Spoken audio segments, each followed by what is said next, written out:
Well, Winston Peters looks set to hold all the power after the election. Kiwis don't want him to be Deputy Prime Minister. Our latest Newshub-Reid research poll has ACT leader David Seymour as the preferred option should the right form a government.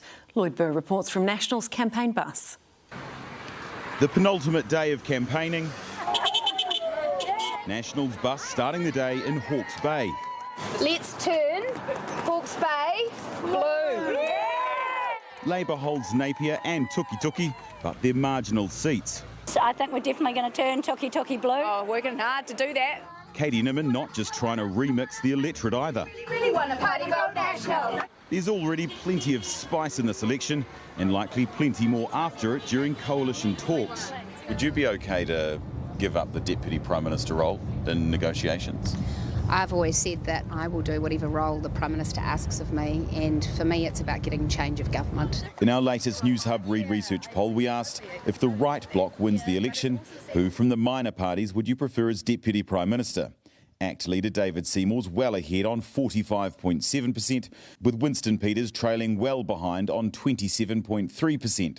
The rest said neither or didn't know. Who do you reckon would make a better Deputy Prime Minister, you or Winston Peters? Well, again, it's up to the voters and we'll find out on the day. Peters or Seymour? It's a binary choice, Peters or Seymour. Yes, and again, we're not getting into that because we have an election to win over the next 2.5 days. We also asked the same question for the other side. If the left bloc wins the election, who from the minor parties would you prefer as Deputy Prime Minister? Greens co-leader James Shaw is a clear favourite on 38.9%, followed by his co-leader Marama Davidson way down on 15.7%. Te Pāti Māori co-leaders Zauri Waititi and Debbie Ngārewa-Paka are on 5.9% and 5.7% respectively. Nearly 20% said none of them. The rest didn't know. Look, that's very flattering, and it's good to know that people have got confidence in us.